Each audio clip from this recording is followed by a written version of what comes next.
Bonsoir,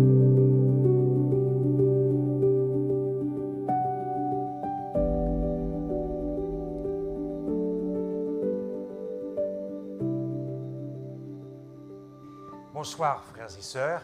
Comment allez-vous ce soir? Ça va? Alors, je dois vous dire que je suis un petit peu ému parce que quand j'étais dans la sacristie avec le frère Freddy et la sœur, où est-elle, qui a fait l'annonce? Ah, Catherine, c'est ça? Nous étions en train de parler de mon père et je disais, vous savez, je reconsidérais ma conversion surnaturelle parce que jusqu'à l'âge de 45 ans, je ne voulais pas entendre parler de Dieu dans ma vie. J'étais très amoureux du monde et je dois vous dire que à chaque fois que j'allais rendre visite à mon père en Guadeloupe, c'est pas qu'il me gâchait les vacances, mais c'était raide même. Pour ceux qui le connaissent avec l'expression du regard, il faisait ça. T'es qu'à lever l'île d'être là, comme ça. Il me disait, fils, vous êtes qui pour faire patienter le Seigneur? Oh, la vache! Moi-même, mes petites vacances, là, c'était mort. Alors, je me suis dit, il faut que je trouve une astuce pour pas qu'il m'embête comme ça, parce que je veux pas qu'il me pourrisse les vacances quand je viens en Guadeloupe, quoi. Alors, je m'étais dit, je vais lui faire la surprise. Donc, à chaque fois que je venais en Guadeloupe, je ne lui disais pas. Et quand je toquais, c'était l'effet de surprise. Donc, j'étais tranquille pendant 15 minutes. On était tranquille même. Mais après, je prenais du gaz. Je prenais beaucoup de gaz. Et un jour, un ami est venu me voir à Paris et il me dit, tu sais, ton père est assez gravement malade, mais j'avais pas bien saisi la portée de tout ça. Et puis je lui dis franchement, tu sais, et pourtant le Seigneur sait combien j'ai de l'admiration et de l'amour pour mon père, et parce que j'étais tellement admiratif de sa puissance spirituelle quand j'étais petit, c'est quelque chose qui m'a quand même marqué toute ma vie, cette affaire-là. Et je lui dis, tu sais, lorsqu'il va mourir, enfin, personne ne m'embêtera avec l'évangile. Personne. Et quand j'ai dit embêter, j'ai adouci le verbe. Mon Seigneur sait ce que j'ai dit. Il était raide, moi là, t'es raide même. Il était raide. Ah ouais. Et alors, j'ai rien compris de ce qui m'est arrivé. Il y a des paroles qui sont sorties de ma bouche. J'avais ni voulu ça, ni pensé ça, après avoir dit ce que j'avais dit, et je m'entends dire « où tu retourneras à l'Éternel ». Oh. Et donc, quelque temps s'est passé, et donc j'apprends le décès de mon père, et moi je dis je vais prendre l'avion, je vais faire mes petits, et après je vais l'enterrer le papa, et puis après je vais continuer les petites affaires, tranquillos le chat. Sauf que le Christ m'attendait là. Au crématorium de Pointe-à-Pitre, le 1er décembre 2008, entre 8h30 et 9h du matin, j'ai été fracassé par la grâce. Je suis sorti du crématorium. Mon épouse est là, elle peut témoigner de la vie que je menais avant, parce qu'elle a beaucoup souffert, mon épouse, avant qu'elle devienne mon épouse.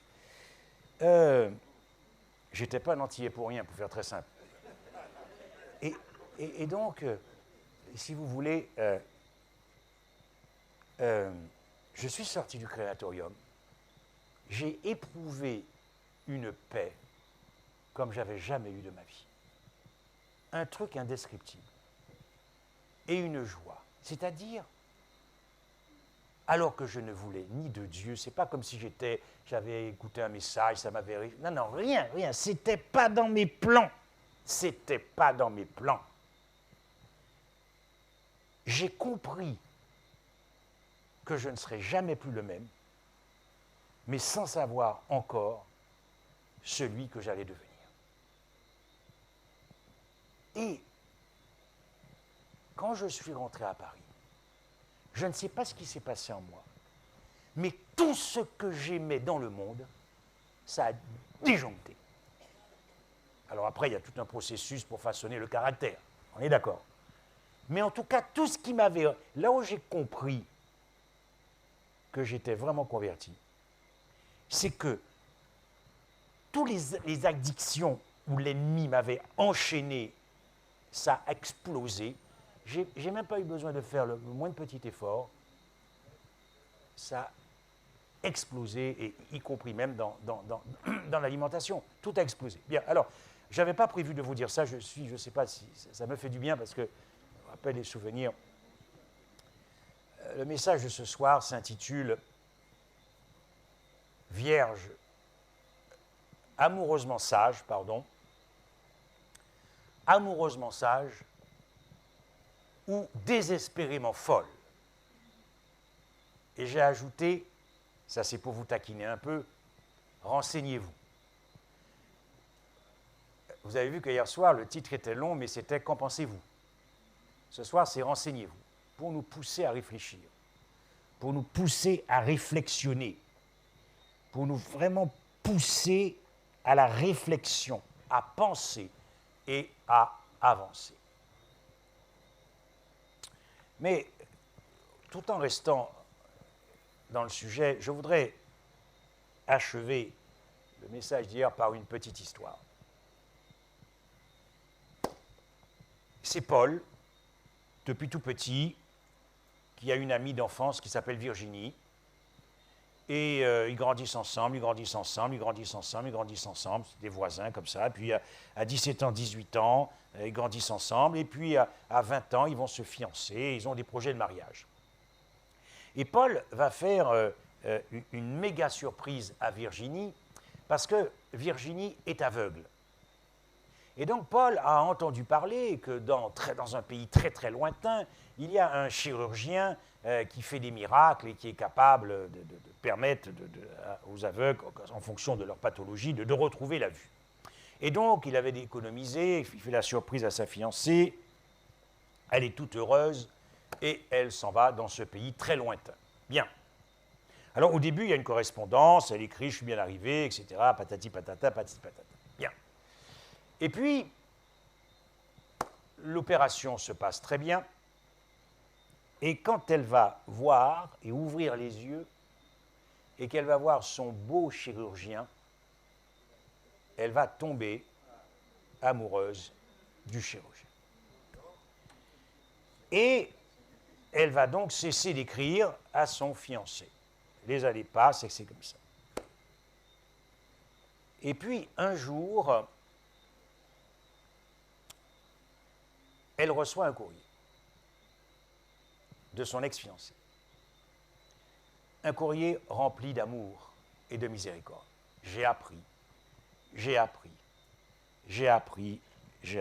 que tu t'es marié, que tu as des enfants, etc. Aucun reproche.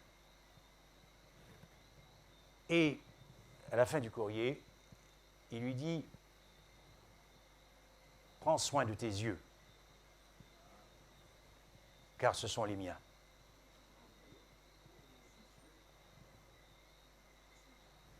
Elle a été fracassée, là. Elle a pris l'avion. Elle est retournée. C'était trop tard. Il était mort. Frères et sœurs, Dieu n'a pas renoncé à ses yeux pour toi. Dieu n'a pas renoncé à ses yeux. Pour ceux qui étaient là dans la conférence de lundi soir, pour que tu vives, il a renoncé dans sa condition d'homme à la croix, dans sa condition d'homme, dans son humanité, 100% homme, 100% Dieu, mais 100% homme, à l'immortalité et à l'éternité pour toi.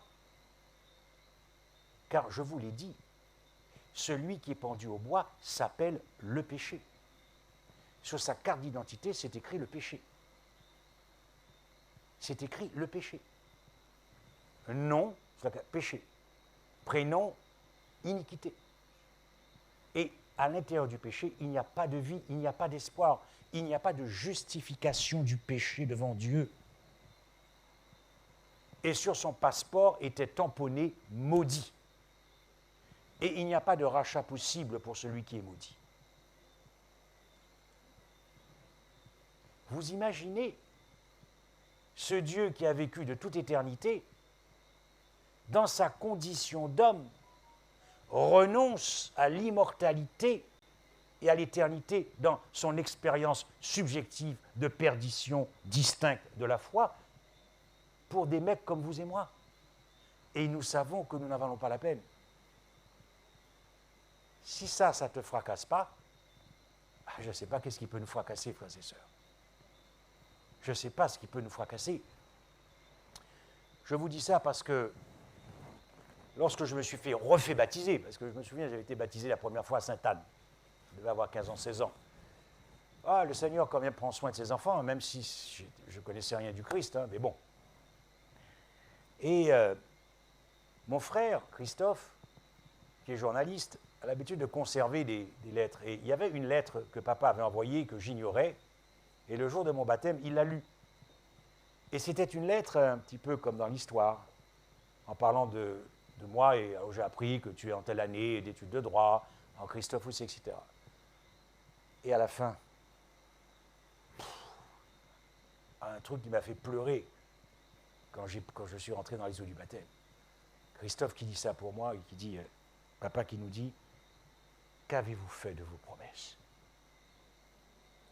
C'est puissant. Qu'avez-vous fait de vos promesses? Qu'avez-vous fait de vos promesses? Vous n'entendez pas très bien? Ou c'est moi qui parle tout petit?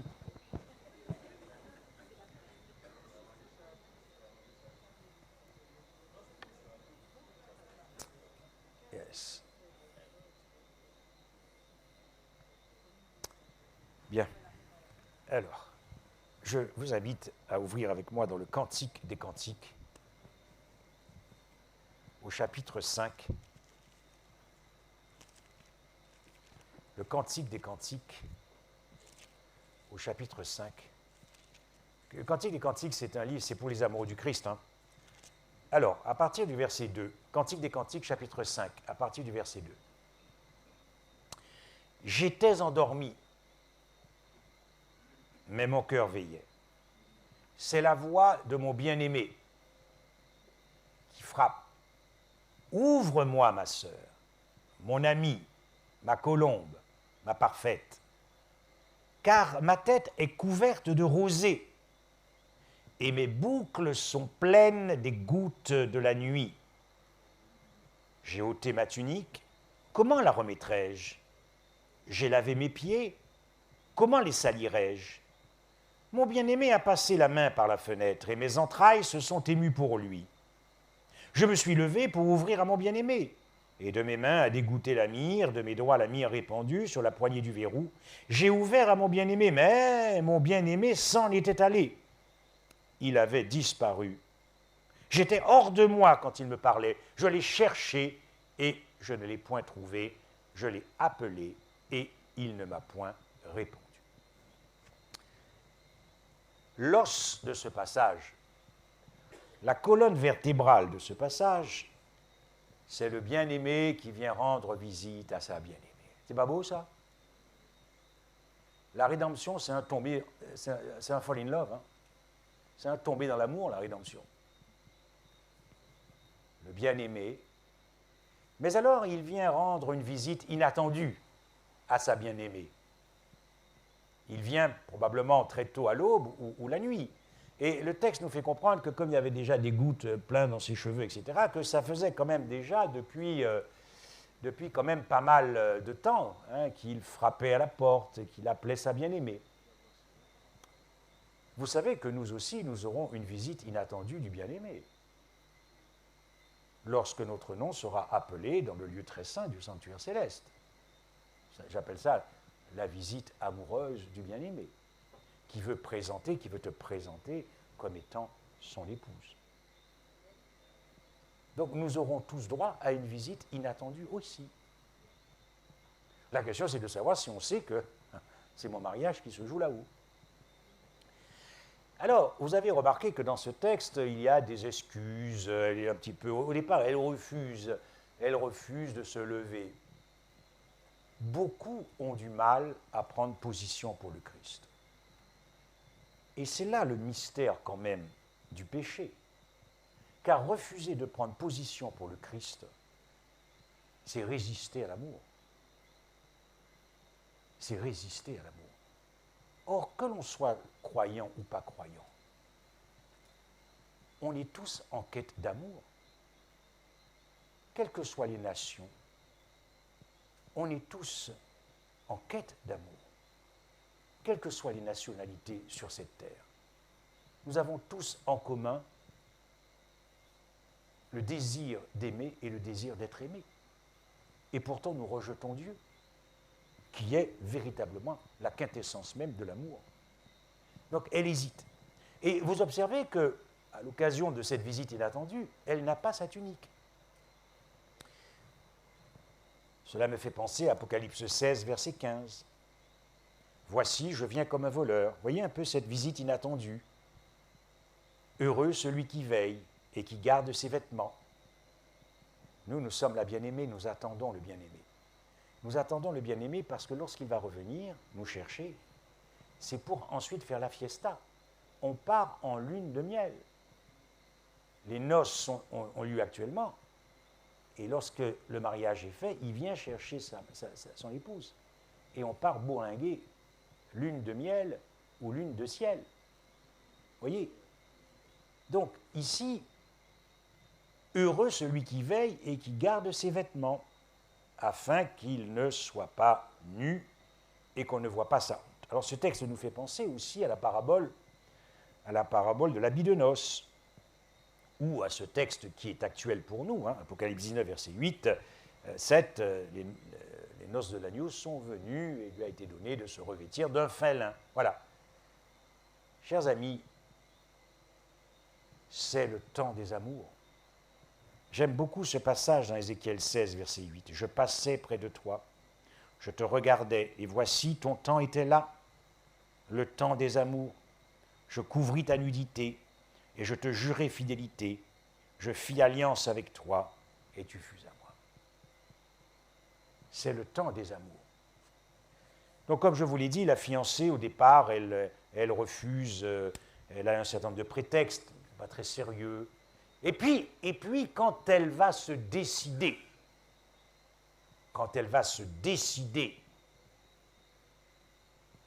il était trop tard. Il était trop tard, son bien-aimé s'en était allé.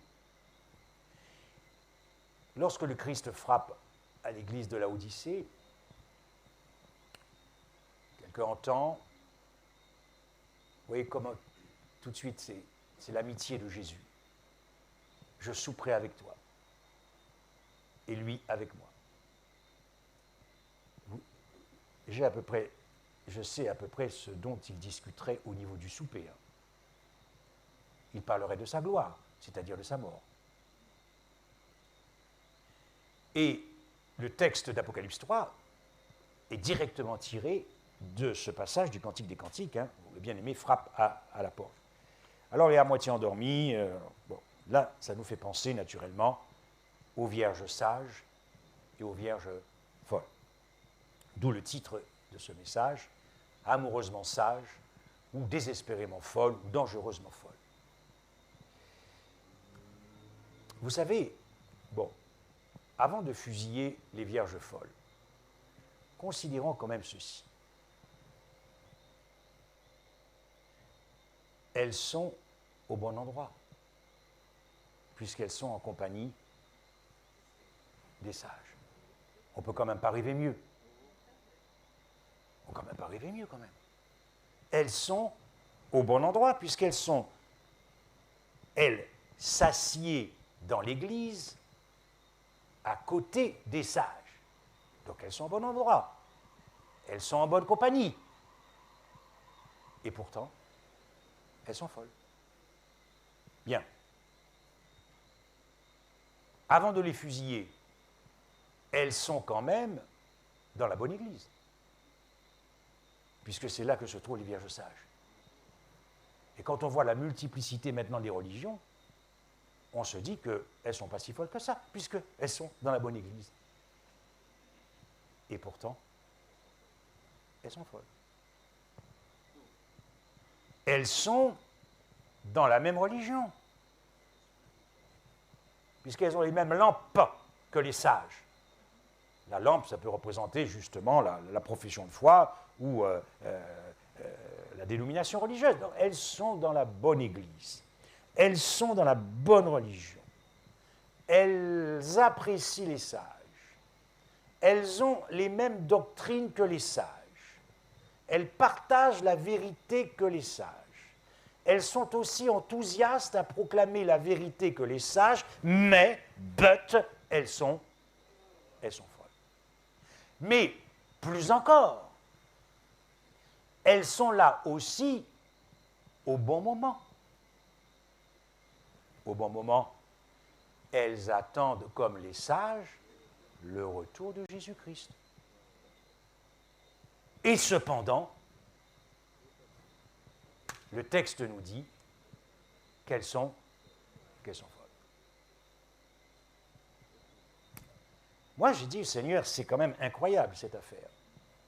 Elles sont là au bon endroit, à la bonne place, en bonne compagnie, dans la bonne église, dans la bonne religion. Elles aiment la vérité, elles partagent la vérité, elles sont enthousiastes à la vérité, elles sont là au bon moment. Donc on s'attend, à conclusion, on s'attend à dire qu'elles sont sages. Ah ben non, elles sont folles.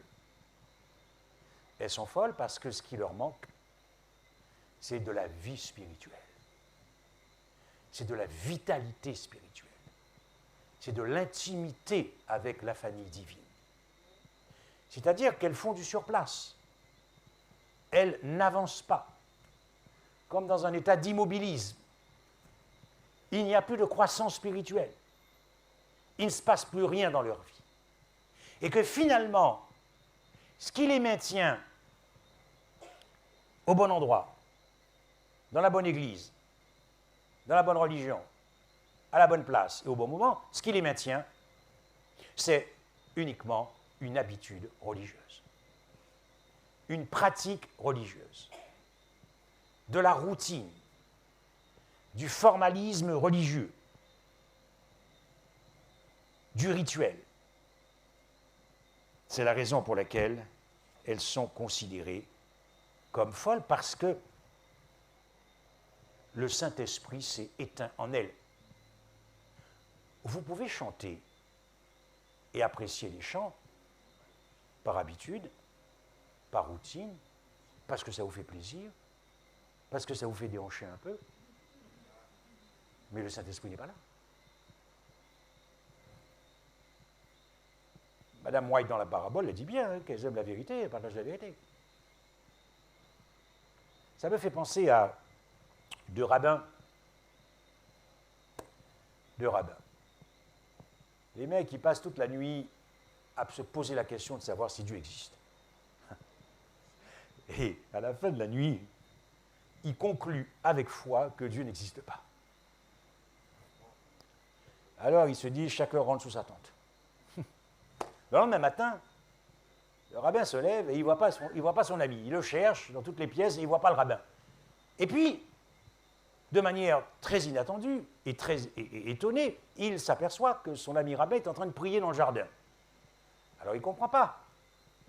Alors il va voir, il dit, attends, on a passé la nuit à dire que Dieu n'existe pas et tu es en train de prier. Le mec lui répond, tu sais mon ami, c'est difficile de stopper les habitudes.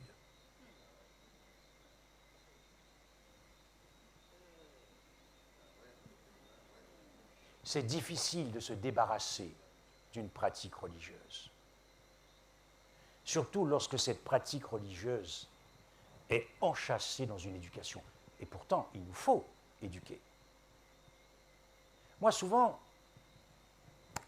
quand je pose la question, les gens, quand ils vous disent, quand tu te présentes, tu sais, je suis né adventiste. Moi, ça ne m'impressionne pas. Hein.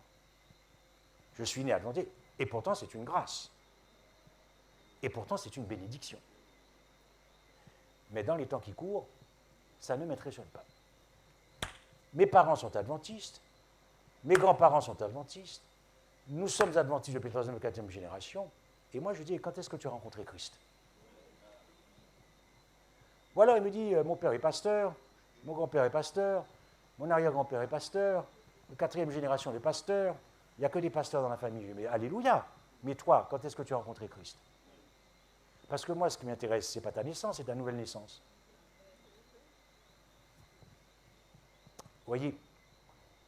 Alors, naturellement, cette parabole me fait penser aussi aux paralytiques dans la piscine de Bethsheba. Bon, je vais sortir un peu enfin, c'est pas une parabole, le texte de son contexte, parce que ce ne sont pas les anges du ciel qui allaient agiter l'eau. Parce que le principe de la vie du ciel, c'est pas écraser le plus faible pour que le premier arrive dans la piscine. Donc je pense que c'était démoniaque. Hein? Mais peu importe. Il n'empêche que lui, dans sa tête, il était là au bon endroit, il était là dans la bonne église, dans la bonne religion, et il espérait être au bon moment pour pouvoir être guéri. Et Jésus lui dit, mais veux-tu vraiment être guéri? Tu es dans la bonne église, tu es dans la bonne religion, tu es là au bon moment, tu es là au bon endroit, mais est-ce que tu veux être guéri? Alors cette parabole des vierges sages et des vierges folles me fait penser aussi à la parabole du fils prodigue. C'est l'aîné qui m'intéresse.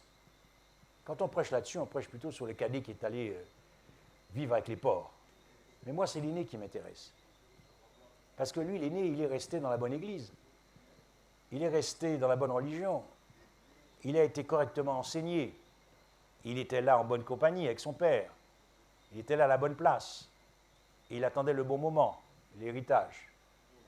Mais il a disjoncté. Il a disjoncté.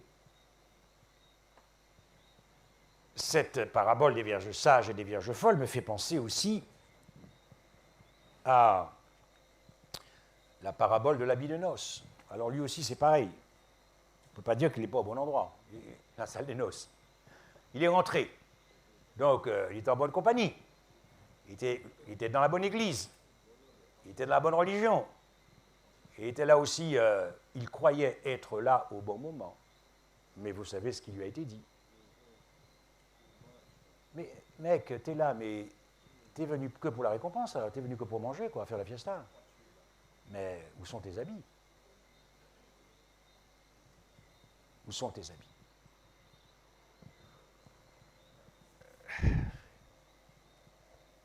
Vous savez, quand j'étais petit, moi c'est un peu pareil. Hein.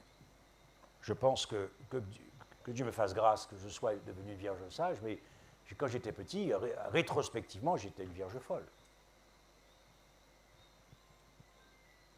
J'étais dans la bonne église, incontestablement. J'étais dans la bonne religion. J'étais là au bon endroit, surtout quand vous avez un père comme José Michel. Et là au bon moment, parce qu'il me parlait déjà du retour du Christ. Mais je ne connaissais pas le Christ. Je n'avais pas de relation intime. Et ce qui est quand même, rétrospectivement, je ne comprends pas d'ailleurs. J'allais au temple le sabbat. Je discutais avec mes amis. On aimait beaucoup parler de football. Bon, je me tenais quand c'est mon père qui prêchait, j'écoutais quand même. Là, je ne voulais pas me prendre une volée en rentrant. Voilà. Non, je suivais l'adventisme, mais je ne suivais pas Christ. Et pourtant, je pensais que baptisé adventiste, je n'avais pas besoin d'autre chose. Je n'étais pas témoin de Jéhovah, à l'époque ça se battait, je n'étais pas témoin de Jéhovah, je n'étais pas catholique, je n'étais pas 666, je n'étais pas papoté, je n'étais pas tout ça, donc bon, j'étais sauvé. Craignos. Yes. Il a fallu bien des années plus tard pour comprendre que c'est Christ qui rend heureux. C'est Christ qui rend amoureux. C'est le Christ qui rend aimant. C'est le Christ qui rend joyeux. Et que c'est le Christ, par l'œuvre du Saint-Esprit, qui nous consacre.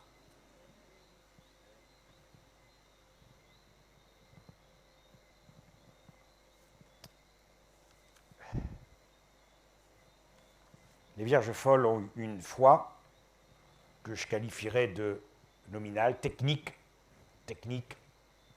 juridique, légale. C'est un premier niveau de foi, mais ce n'est pas suffisant. Ce qu'elles n'ont pas eu, puisque finalement le Saint-Esprit a fini par s'éteindre, ce qui manquait, c'est la dimension affective, la dimension relationnelle, la dimension intime. C'est ce qui manquait. Et c'est ce qui est un esprit. N'éteignez pas l'esprit. Vous savez, lorsque le cœur est inondé de l'agapé de la croix, il y aura toujours du jus dans la grappe. Lorsque le cœur est mouillé dans l'agapé de la croix, l'huile ne manquera jamais. Parce que c'est précisément l'huile qui va répandre l'amour du Christ dans ton cœur. L'huile, le Saint-Esprit. Il y a un passage qui est puissant.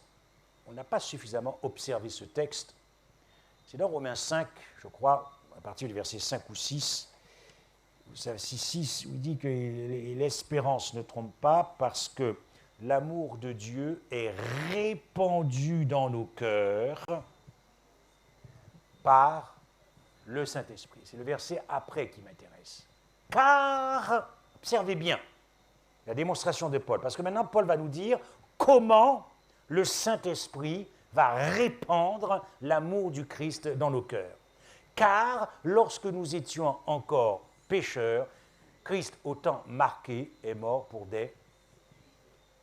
Autrement dit, la seule possibilité pour le Saint-Esprit de mettre l'amour du Christ dans nos cœurs, c'est de nous révéler davantage, et davantage, et davantage, et encore, la hauteur, la largeur, la longueur et la profondeur de l'agapé de la croix. Et de connaître l'amour du Christ qui surpasse quoi? Nous aimons bien en tant qu'adventistes titiller l'esprit, le cerveau, hein, à coup de messages pour montrer qu'on est plus fort que les autres.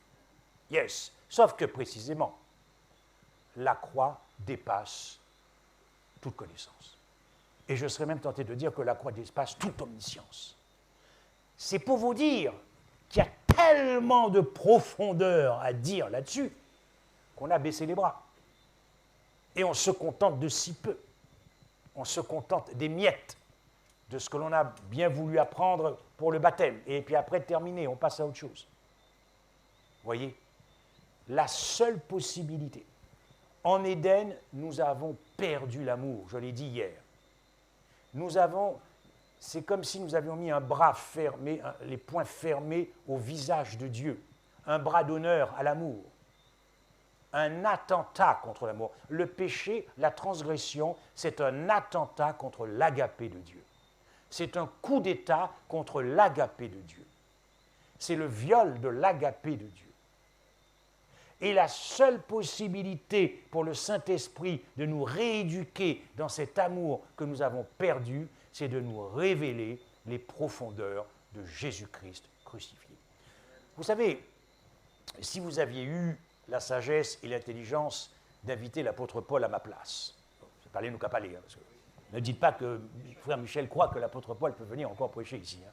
Bon. D'après vous, écoutez, d'après vous, qu'est-ce que Paul aurait prêché? Et pourquoi on ne l'imite pas alors? Partout dans les églises, je n'ai eu la pensée de savoir parmi vous autre chose que Jésus-Christ. Nous pas à comprendre. Nous pas qu'à comprendre. Et pourtant c'est clair. Ô Galates dépourvus de sens, qui vous a fasciné, vous aux yeux de qui Christ a été peint comme crucifié.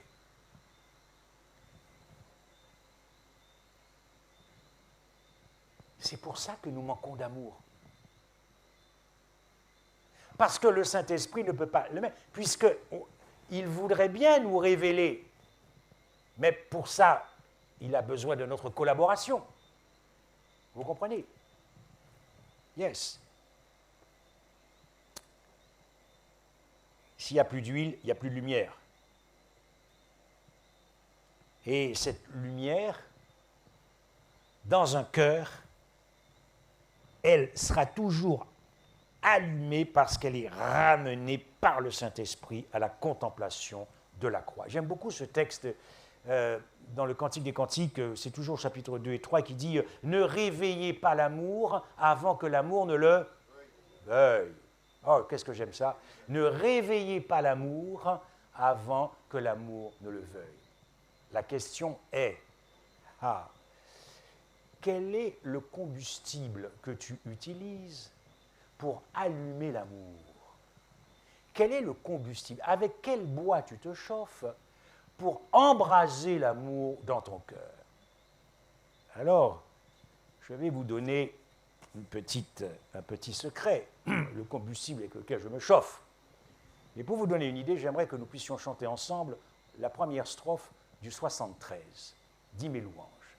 Vous allez voir avec quel combustible je me chauffe. Est-ce que c'est possible de mettre le 73 sur l'écran, juste la première strophe? Ok, on va attendre peut-être que...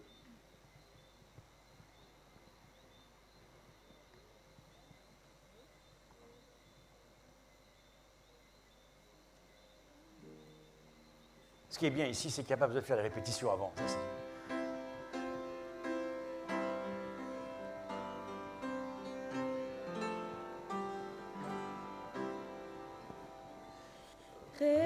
Rédempteur adorable,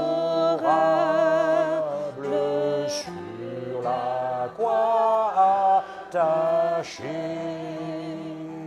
traité comme un coupable,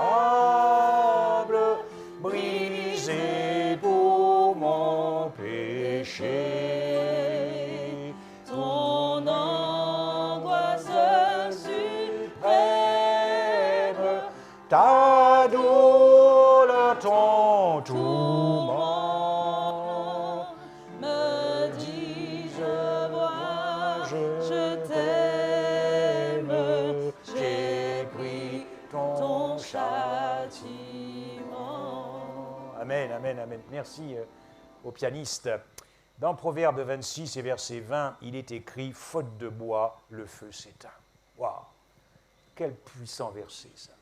Faute de bois, le feu s'éteint. Donc la question est, avec quel combustible tu te chauffes pour que la flamme reste allumée dans ton cœur? Quel combustible? Quel combustible? Tu te chauffes à quel bois? Dans Acte 5, verset 30, il est dit « Le Dieu de nos pères a ressuscité Jésus que vous avez tué en le pendant au bois. » Dans Acte 10, verset 39, « Nous sommes témoins de tout ce qu'il a fait dans le pays des Juifs, et à Jérusalem, ils l'ont tué en le pendant au bois. » Dans Acte 13, verset 29, « Et après qu'ils eurent accompli tout ce qui est écrit de lui, ils le descendirent de la croix, en grec du bois, et le déposèrent dans un sépulcre. » Je crois, dans mon expérience personnelle, que si vous vous frottez à la croix chaque jour, si vous fréquentez la croix chaque jour, si vous vous exposez à la croix chaque jour, si vous vous nourrissez de la croix chaque jour, le Saint-Esprit a fait une promesse. C'est en révélant cet amour de la croix que nous serons remplis, dit l'apôtre Paul, jusque toute la plénitude de Dieu. Vous savez, c'est quand même un texte qui est puissant. Et connaître l'amour du Christ, qui surpasse toute connaissance, Éphésiens 3, 19, en sorte que vous soyez remplis jusqu'à toute la Mais c'est pour quand ce verset? C'est pour quand? Mais c'est pour maintenant.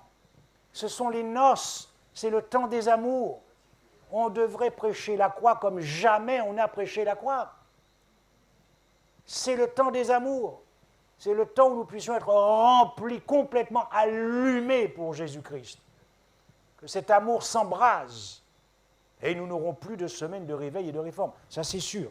Ça, c'est... Regardez dans Lévitique 6, versets 5 et 6. Le feu brûlera continuellement sur l'autel, punaise. Le feu brûlera continuellement sur l'autel. Il ne s'éteindra point. Quand tu te chauffes au bois de la croix, il y a de la garantie dans ce combustible. Le feu ne s'éteindra jamais.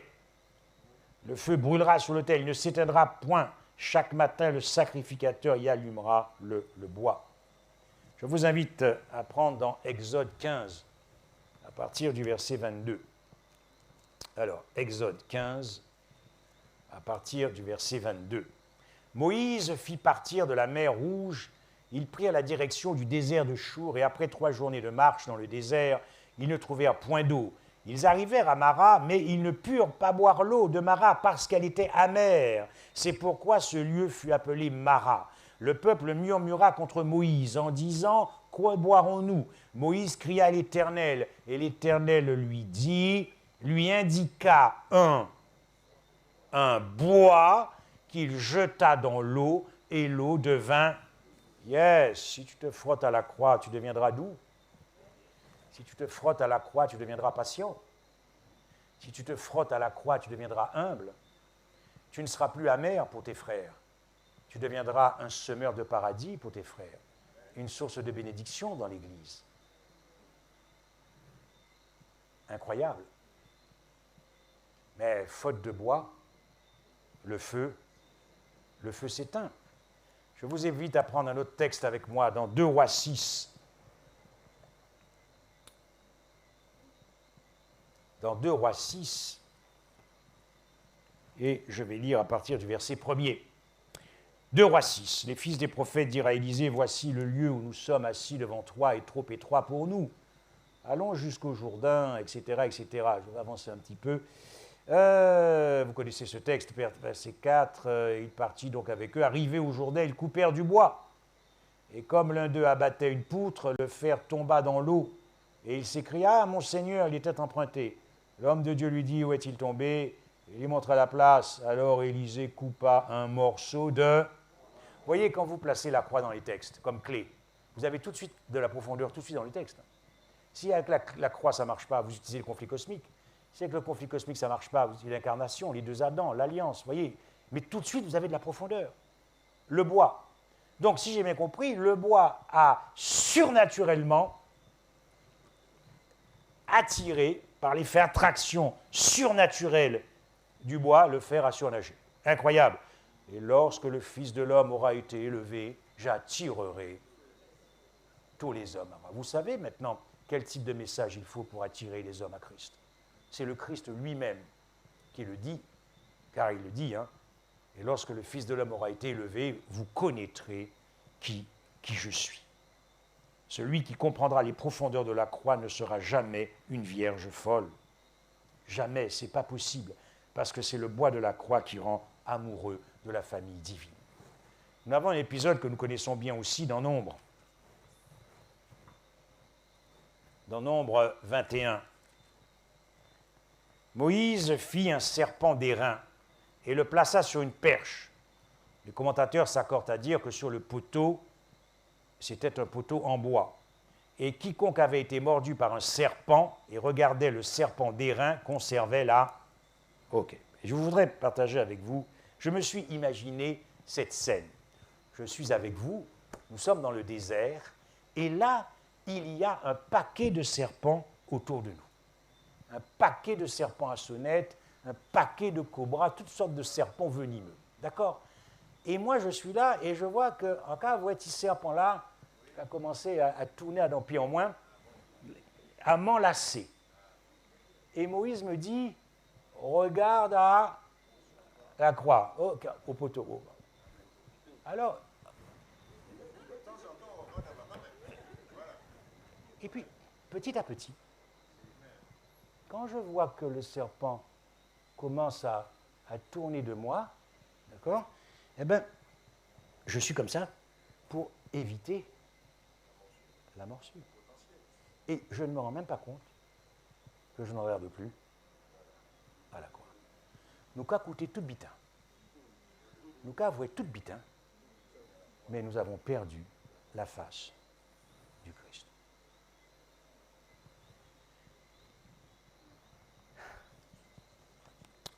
Quelle était la profession du Christ? Charpentier. C'est pas un hasard, ça. Donc, il travaillait le... Yes. Ça veut dire que tous les jours, il travaillait le bois, il pensait à toi.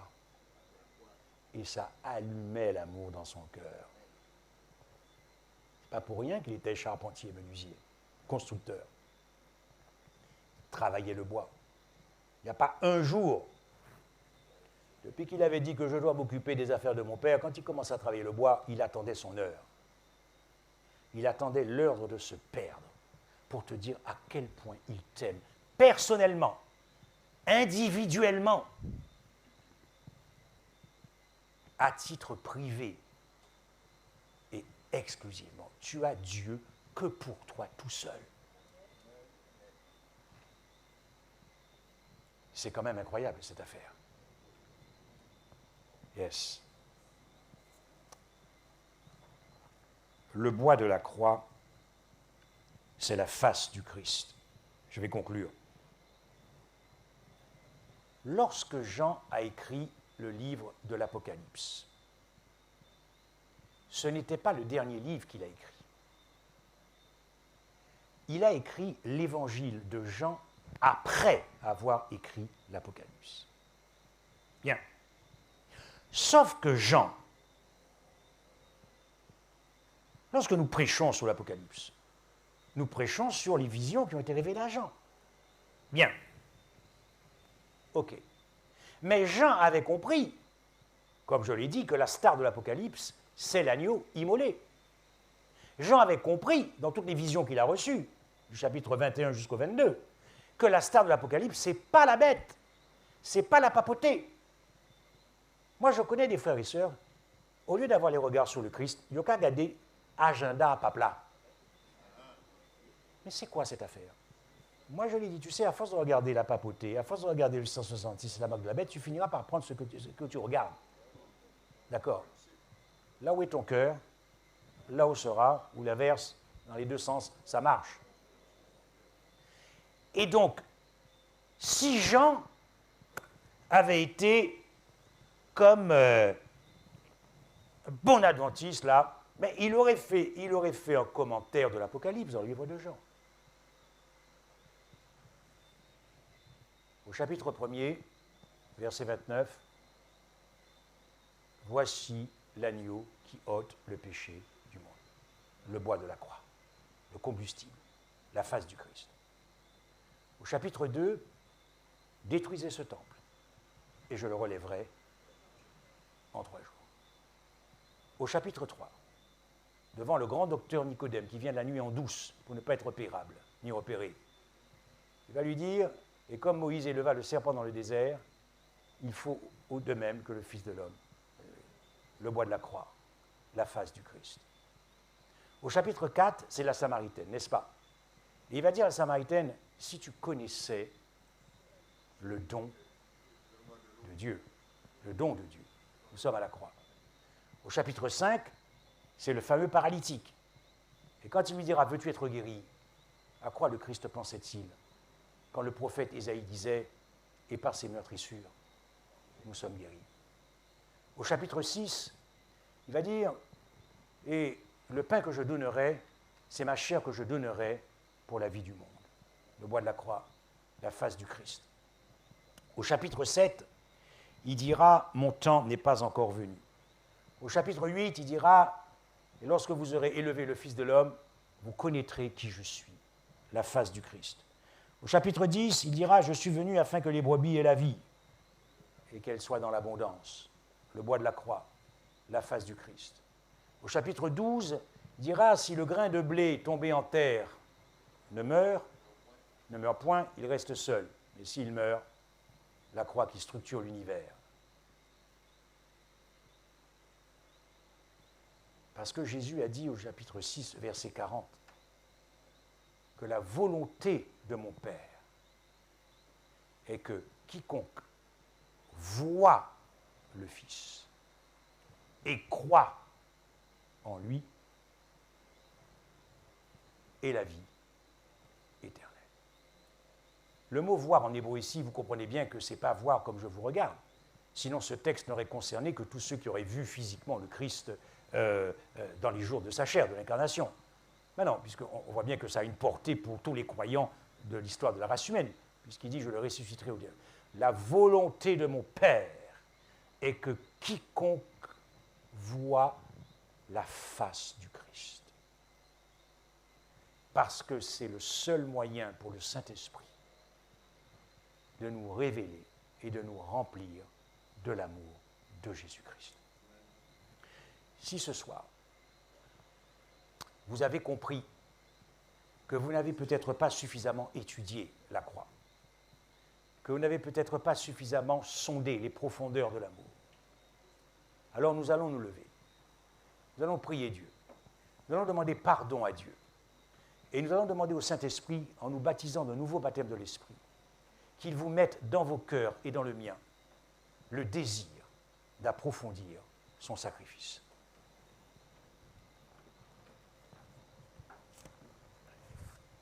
Je te loue et je te bénis, Seigneur, de l'opportunité que tu nous donnes dans ces temps très compliqués qui viennent, de mettre de la lumière dans nos cœurs. Tu l'as dit, car Dieu qui a dit que la lumière brillera du sein des ténèbres, a fait briller cette lumière dans nos cœurs pour faire resplendir la connaissance de l'agapé sur la face du Christ, qui est la splendeur de l'Évangile, la gloire de Jésus-Christ et le portrait de Dieu. Ô Seigneur, mets ces versets dans nos cœurs. Rends-nous intelligents. Donne-nous du discernement. Apprends-nous dans l'Écriture à aller là où tu nous rempliras d'amour, afin que nous puissions enfin tous être un et être cette épouse que tu viendras chercher. Nous te supplions, Seigneur, d'éclairer nos esprits, de mettre dans nos cœurs ce désir, cette passion, d'être encore plus amoureux de toi, de ne pas sombrer dans la routine, de ne pas sombrer dans la pratique religieuse, de ne pas sombrer dans les habitudes religieuses, de ne pas sombrer dans le formalisme religieux, mais de nous rendre amoureux, complètement amoureux, car il est écrit, c'est le temps des amours. Nous t'avons prié dans le nom de Jésus. Amen.